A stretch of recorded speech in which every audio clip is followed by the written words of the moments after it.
Alors aujourd'hui, j'ai le plaisir d'être accueillie chez Céline. Céline qui est énergéticienne, médium. Je sais aussi que tu utilises le pendule, les cartes, etc. Et du coup, Céline, qui es-tu? La première question. Bonjour Clara. Tu commences pas par une question facile? Qui suis-je? Eh bien, écoute, comme tu l'as dit, je suis énergéticienne et médium avant tout. Je suis aujourd'hui aussi maître enseignante de Reiki. Et en fait, je suis plus... je suis dans l'énergétique, on va dire, maintenant depuis une petite dizaine d'années. Et apprendre la pratique, on va dire, des soins énergétiques m'a permis de développer ma médiumnité qui était déjà présente en moi, mais que je ne savais pas que c'était de la médiumnité, tout simplement. Et donc depuis 10 ans, j'ai décidé de consacrer ma vie à ça et d'avancer, en tout cas en m'ouvrant à ce nouveau monde. Continuer ma vie, mais m'ouvrir à ce nouveau monde et voir où ça m'amenait. Et donc aujourd'hui, je me suis installée et je pratique maintenant les soins énergétiques et j'essaye d'accompagner les gens vers leur chemin, en fait, tout simplement, pour qu'ils puissent se découvrir. Parce que je peux, grâce à cette médiumnité, en fait, entendre ce que notre âme cherche à nous dire. Donc c'est de cette façon, on va dire, que je travaille avec ma médiumnité. Donc en faisant des soins énergétiques et en étant à l'écoute des messages de notre âme. Voilà. Alors là, tu me reçois chez toi, oui, mais dans ton lieu où tu pratiques. Oui. Juste pour dire à nos auditeurs, on est autour d'une table ronde. Tu as allumé une bougie. Il y a des cartes devant toi. Oui, toujours. Tu as ton pendule dans la main. Voilà, juste pour poser le cadre. Mais c'est quoi être médium? Alors, être médium, en fait, si on prend l'étymologie tout simplement du mot, médium, ça veut dire au milieu. Donc, être médium, c'est être capable, en fait, de se mettre entre les différents mondes, c'est-à-dire entre le ciel et la terre, entre le monde matériel et le monde de l'esprit, entre celui des vivants et celui des morts. Donc, être médium, c'est communiquer avec des entités spirituelles, des guides, des fluides énergétiques. Est-ce que tu les... Bon, question, vu ce que tu me dis, par exemple, est-ce que tu vois les auras? Est-ce que tu vois les défunts? Oui. D'accord. Alors, dire qu'on voit, il ne faut pas le prendre dans le sens du mot comme on le conçoit. Je ne vois pas avec mes yeux comme je peux te voir, comme je vais voir dehors ou quoi que ce soit. C'est une vision qui est différente parce qu'on ne voit pas net, mais c'est une vision de vibration, j'ai envie de dire. Mais qui, oui, d'une certaine façon, se matérialise quand même par la vision que je peux avoir, mais c'est plus la façon dont je vais décrire qui va donner une vision. La vision se fait pour moi par ressenti, mais c'est en l'expliquant qu'elle va se matérialiser pour que je puisse te la transmettre. Je ne sais pas si je suis claire. Oui. Et du coup, donc... je peux voir effectivement les énergies qu'il va y avoir autour d'une personne, les énergies qui vont se dégager de la personne. Pas tout le temps, parce que j'ai pas envie de le faire tout le temps. Okay. Donc c'est quand je rentre dans ma pratique, c'est quand je fais ce que j'ai à faire. Donc là, par exemple, tu vois, j'enlève mes lunettes, parce que quand j'enlève mes lunettes, je te vois autrement. Donc c'est vrai que mes lunettes me permettent de voir normalement comme tout le monde. Et quand j'enlève mes lunettes, je peux voir différemment. Ok, là, est-ce que tu vois quelque chose? Je vois beaucoup de lumière autour de toi. Et c'est je peux positif. Te dire, j'ai l'impression qu'il y a un peu déjà du monde avec nous qui est là et qui nous écoute. Formidable. En tout cas, qui est assis avec nous à nous écouter, on est bien d'accord, parce qu'il y en a d'autres qui nous écoutent derrière. Mais bon. Mais voilà, effectivement, il y a cette possibilité que j'ai de pouvoir voir comme ça. Alors ça peut être aussi bien, mais même quand je marche dehors, hein, parce que je vais voir les auras des arbres, de tout, quoi. C'est voir différemment, mais on peut tous voir comme ça. Et par exemple, si je dis, pour résumer, tu vois l'énergie? Ouais, on peut dire ça, oui. On peut dire ça puisque l'énergie est vibration. Et en fait, c'est une question de dire, je vois la vibration. Mais je répète, hein, ce mot voir, attention, il faut bien le prendre. Mais je vais pouvoir sentir la différence entre la vibration de ton corps physique et de ton aura. D'accord. Après, tu vois, je vais pouvoir, si des guides ou des défunts sont avec nous, je vais sentir aussi, ça va faire une vibration différente. Et donc, c'est ça qui te permet de voir, en fait. Après, c'est plus ou moins net pour le médium ou pour chacun. Hein. Et après, ben voilà, il y a tout ce monde de lumière et de couleurs, en fait, qui est autour de nous, qu'on ne voit pas. Au-delà du ciel bleu, au-delà de tout ça, il y a des couleurs partout, partout, partout. Ok. Voilà. Et dis-moi, ta première expérience, est-ce que tu as un souvenir d'une première expérience de cette médiumnité, de cette couleur, de ces vibrations? Ben en fait, je me suis rendu compte parce que je suis allée, on va dire, faire des journées ateliers avec d'autres médiums dans des formations pour justement voir l'aura, pour comprendre et pouvoir lire les auras. Donc si je peux dire, c'est avec Nina Montangero qui est sur Montreux, qui est une femme pour moi incroyable, en tout cas qui m'a énormément aidée sur mon chemin. Donc c'est pour ça que je me permets d'en parler. Et avec elle, j'ai pu suivre notamment à mieux voir les auras. Et en fait, je pensais qu'on voyait tous comme ça. Que ce halo de lumière autour de chacun de nous, on le voyait tous. Mais bon, bah apparemment pas. Et donc, c'est juste une première couche, on va dire, que je vois. Et après, bah, j'ai pu élargir ce champ grâce à l'enseignement, grâce à l'entraînement, beaucoup d'entraînement, pour voir ces couleurs à travers de l'aura. Et non plus juste ce halo lumineux et l'intensité qui me permettait de savoir si la personne est bien ou pas. Maintenant, c'est vraiment... Mais c'est des fois encore difficile, mais les couleurs. Beaucoup de couleurs maintenant parce que on vit tout en couleurs, en fait. Donc toi, tu ressens en couleur. Je ressens en couleur, je ressens en vibration aussi, en intensité de la vibration. Je sens si elle est plutôt basse, plutôt forte, équilibrée. Enfin voilà, c'est vraiment à l'intérieur. Mais je vais vous dire, je vois ou j'entends. Mais c'est pas ces mots-là. Mais ça se passe vraiment, voilà, je reçois à l'intérieur. Et c'est quoi la vie pour toi, du coup? Parce qu'avec cette médiumité, avec cette façon de ressentir la vie, eh bien, c'est quoi la vie pour toi? Alors, au début, avant que je sois en conscience de tout ça, on va dire, pour moi, la vie, c'était une épreuve. C'était une suite d'épreuves, et puis il fallait gagner pour pouvoir avancer, quoi. Donc, j'étais plus dans une bataille, en fait. Et puis, quand je me suis ouverte à tout ça, quand j'ai accepté tout ça, et que je me suis laissée porter, je me suis rendu compte que la vie était magique, déjà juste parce que je peux la voir d'une façon tellement magnifique, forcément. Mais il faut mettre en pratique aussi ce qu'on voit, il faut être en accord aussi après avec là où on est.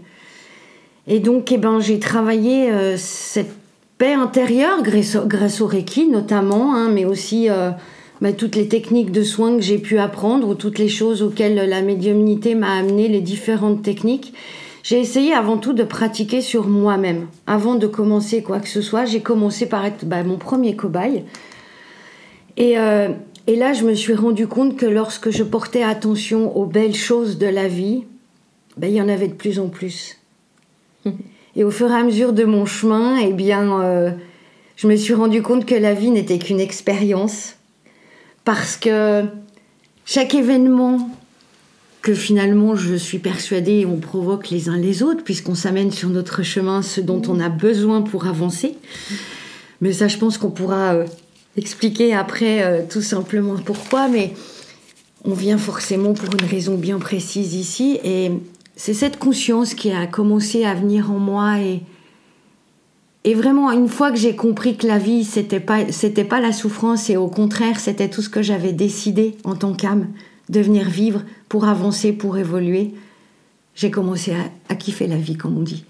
Voilà, et je m'éclate aujourd'hui, et même s'il y a les difficultés, même si on est dans un contexte actuel qui fait que tout peut paraître très difficile, et je continue à dire que la vie est magique et magnifique. Vraiment, c'est ce que je ressens au fond de moi aujourd'hui. Donc pour moi, la vie est une belle expérience et il faut la vivre à fond. Merci. J'ai relevé que donc toi, ta médiumnité se représente avec donc des couleurs, des vibrations. Est-ce que c'est tous les médiums ou est-ce que chaque médium peut avoir... Chaque médium peut à sa façon. Alors, il faut savoir déjà, on est tous médiums. Hein. J'ai rien de spécial, on est tous médiums, on est tous guérisseurs, on est tous musiciens, on est tous peintres, on est tous artistes. On a décidé ou pas de développer cette capacité. On peut pas tout faire, on peut pas être tous en même temps des Mozart, des grands architectes ou quoi que ce soit. Donc, à un moment donné, on fait chacun sa tâche. Et chacun va le faire aussi à sa façon, avec sa personnalité, avec ses acquis. Donc on classe, j'aime pas trop ça, mais on va dire on classe un peu en grandes catégories les différents types de médiums, mais chacun va faire un petit peu de tout ou va faire à sa façon. Il y a par exemple les médiums qu'on appelle les clairvoyants. C'est ceux comme je peux t'expliquer que je suis, mais en sachant que, on va dire, j'ai la chance de pouvoir tester toutes les techniques de médium. Donc le clairvoyant va donc voir l'énergie et les entités comme je te disais. Il va y avoir le clairaudient, c'est celui qui va entendre. Il y a le médium parlant, c'est lui, il va prêter sa voix à une entité, à un guide, à quelqu'un qui va... Une énergie. C'est ce qu'on appelle le channeling. Ça peut être le channeling, mais là ça reste une guidance. Le channeling reste une guidance et non pas le médium parlant. Vraiment l'idée quand même que l'entité prend la voix, vient parle à votre place, quoi. Donc le channeling, tu es canal. D'accord. Il y a le médium écrivain, c'est l'écriture automatique tout simplement. Le médium sensitif, lui, va ressentir les émotions directement. Donc, c'est quelque chose que je fais aussi, mais voilà, tu vas plus ressentir les émotions de celui qui est en face de toi ou de l'entité qui peut être à côté de toi. Et c'est ce qui va te faire... Les médiums trans, eux, ils reçoivent carrément l'entité à l'intérieur d'eux, dans leur corps. Waouh! Donc, il y a des limites. Hein. On laisse aller que jusqu'à une certaine limite dans le corps, puisqu'on reste... on reste... on va pas laisser... L'entité est partie, elle n'a pas à venir reprendre le corps, elle vient juste pour transmettre un message. Donc voilà, ces différentes techniques, il y en a encore plein, parce que chacun fait à sa façon. C'est tout ce qui compte. Voilà, donc... je sais plus du coup ce que tu m'avais dit au départ, j'avoue. Ouais, au départ, c'était... c'est quoi la vie pour toi ? Oui, voilà, mais par rapport là à la médiumnité, et puis après, sur la fin... on a continué avec les différents médiums. Est-ce que tous les médiums étaient... Oui. Donc ça, c'est vraiment... Le médium, en tout cas, tout ce qui est sûr, c'est qu'il va avoir cette capacité d'être dans les différents mondes, de pouvoir entendre les différentes vibrations, les différentes énergies. Donc on va l'appeler médium, mais on va l'appeler chaman aussi. C'est une question de vocabulaire, encore une fois. Ce qui compte, c'est simplement de se dire, c'est celui qui va être en accord à pouvoir recevoir une énergie qui va au-delà de ce qui est juste là, simplement matériellement devant moi, dans cette réalité. C'est être capable de ressentir, on va dire, les différentes dimensions qu'il peut y avoir autour de nous, tout simplement. Et ça, on peut tous le faire. Ça, on peut tous le faire parce que on a tous cette capacité, par exemple, quand on arrive quelque part, de se dire, je sais pas, je sens quelque chose ici, il y a quelque chose de bizarre, peut-être ça ne va pas bien. Bah parce que peut-être il y a eu une dispute avant, ou il y a une Oui, énergie oui, mauvaise. oui, Ou au tout à contraire, fait. rentrer dans un endroit et dire mais cet endroit est incroyablement chargé d'amour et tout. Bah oui, bah c'est, je sais pas, moi, il y a eu une cérémonie hier. Voilà, C'est intéressant ce que tu dis parce que, tu vois, on dit souvent les pierres ont une mémoire. Bien sûr, mais on parle de la mémoire de l'eau, on parle tout.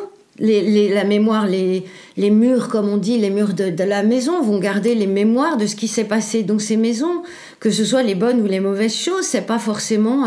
Il y a des morts dans la maison, enfin des défunts qui se promènent, la maison est tentée. Non, pas forcément. Il y a aussi une question d'énergie. On va rejoindre aussi un géobiologiste pourrait expliquer beaucoup mieux que moi tout ça. Lui, il va avoir la pensée scientifique, il va avoir les données. Moi, c'est... Voilà, je le sens, c'est tout. Je ne veux pas pouvoir te l'expliquer matériellement, etc. Mais, donc voilà, c'est vraiment... chacun ressent à sa façon. Et ce qui compte, c'est avant tout de se faire confiance et se dire, si je l'ai ressenti, c'est que c'est juste de toute façon. Ok. On sent à l'intérieur de soi, quand il y a quelque chose qui est plus fort, c'est l'intuition. Quelque chose qui fait que ça, c'est venu, je peux pas en douter. C'est ton intuition, c'est tout. Et c'est ça qu'il faut mettre en avant, et c'est ce qu'on appelle aussi la médiumnité. Parce que si on écoute son intuition, c'est qu'on est en accord avec soi, avec là où on est, et donc forcément, on est en accord avec l'univers et on entend tout ce qu'il y a autour de nous. Merci Céline. On va continuer quelques instants. Oui. Si je te dis, par exemple, le mot blanc. Oui. Eh ben moi, je vais dire pureté. Respiration. Vie. Tomate. Oh, j'ai croqué, enfin j'ai le jus qui est arrivé tout de suite. Alors je sais pas comment te dire le mot parce que j'ai croqué dans la tomate. Océan, mer. Paix. Café. Tonique. Amour. Amour. Fourmi. Waouh. En fait, fourmi, bah, ça me... Rigueur, mais c'est pas le mot que je veux dire. C'est travailleuse, on va dire, mais travailleur dans le bon sens, dans cette rigueur pour bien faire. Voilà, donc j'ai envie de dire... ouais, la fourmi, c'est bon exemple, quoi, parce que bon travailleur, mais qui le fait vraiment avec son cœur. C'est comme ça que je la ressens. Okay. Et est-ce que tu pourrais nous dire peut-être une phrase qui t'inspire? Ou un mot? J'ai une phrase que je me répète en permanence. Comment je me sens? C'est ce qui me... C'est mon leitmotiv, en fait. C'est la question que je me pose quand je sens que peut-être je pars ou que je suis pas en train de vivre là, maintenant, tout simplement. Bah, je me dis comment je me sens. Ok, dans ta présence, du coup. Je reviens toujours à maintenant. Dans ta présence. Ici et maintenant. Magnifique. Je me permets, il y a un film qui est un livre surtout, qui résume tout ça, qui m'a fait comprendre aussi tout ça. C'est Le guerrier pacifique de Dan Millane, qui est en livre et qui est aussi qu'on trouve en film. Et en fait, sans vouloir spoiler, j'ai envie de dire, la phrase qui m'inspire, c'est « Quelle heure est-il ?» Et je fais référence et j'invite chacun à aller voir. Et j'ai dit comment je me sens, mais la vraie phrase, c'est « Quelle heure est-il ?» Mais comme elle peut avoir plusieurs interprétations, je laisse à chacun aller découvrir. Super. Donc, quelle heure est-il? Ouais. Ok. Et pour finir cette interview, oui.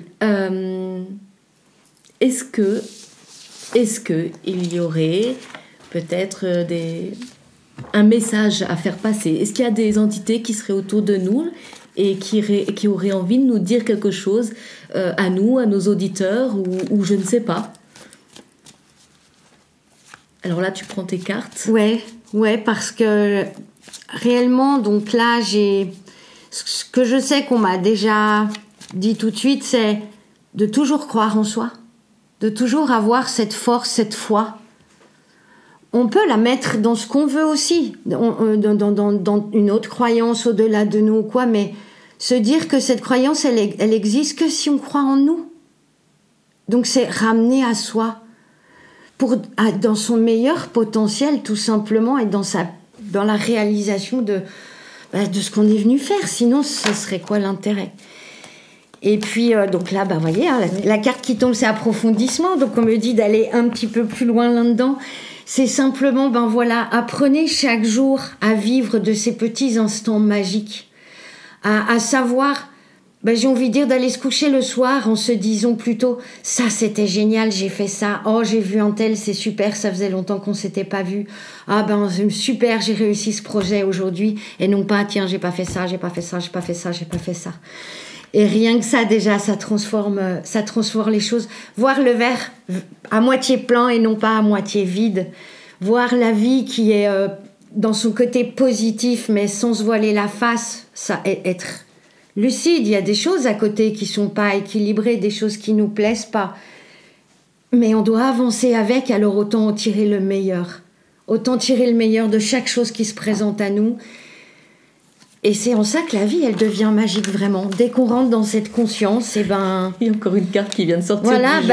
Voilà, la carte dit récompense, parce que c'est dire une fois qu'on a cette conscience, c'est là que la magie de la vie arrive, tout simplement. Voilà. C'est magique. Donc, merci Céline. Et voilà, donc c'est après, je sais pas, mais là, voilà, on a aussi, on a 4 personnes. Je peux dire, il y a 4 énergies qui nous accompagnent, qui sont assis à côté de nous, qui sourient. Donc je pense qu'ils ont l'air contents. Ils n'ont pas l'air de me dire bien grand-chose, mais ils ont l'air contents. Donc voilà. Ça valide. Ouais, moi j'ai le sentiment qu'ils me disent ok, voilà. Donc on peut voir la carte qui est sortie. Wow. Donc dans ce que je viens de dire, la carte triomphe sort pour simplement confirmer. Voilà, tu as dit quelque chose qui est juste. Et n'oubliez pas l'optimisme. C'est tout ce qui compte. Waouh, superbe. Voilà. Merci beaucoup Céline. Merci à toi. J'espère que j'ai été claire et que voilà. Sinon, j'invite chacun à ne pas hésiter à venir pour discuter, pour parler de tout ça. En dessous sur la chaîne YouTube, je mettrai tes coordonnées, etc., etc. Donc les gens pourront te trouver facilement. Il y aura tout décrit en fait. En tout cas, merci à toi de ce formidable échange. C'est génial de pouvoir oser en parler, parce que c'est pas évident, parce que c'est pas forcément facile aujourd'hui encore d'expliquer tout ça. Donc c'est génial de pouvoir donner la parole et de pouvoir dire que c'est possible et que c'est génial. En tout cas, merci pour le partage, pour ton accueil. Et on se dit à très vite. À très vite. Pour les ateliers. Avec grand plaisir, et j'ai beaucoup de hâte, vraiment. Oui, parce que du coup, tu vas venir faire un atelier à la maison. Oui.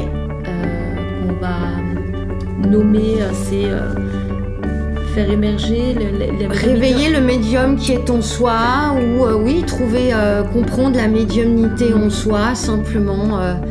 En tout cas, on va donner des nouvelles très vite. Oui. Et merci Céline. Merci Clara. À très vite et à bientôt. Merci.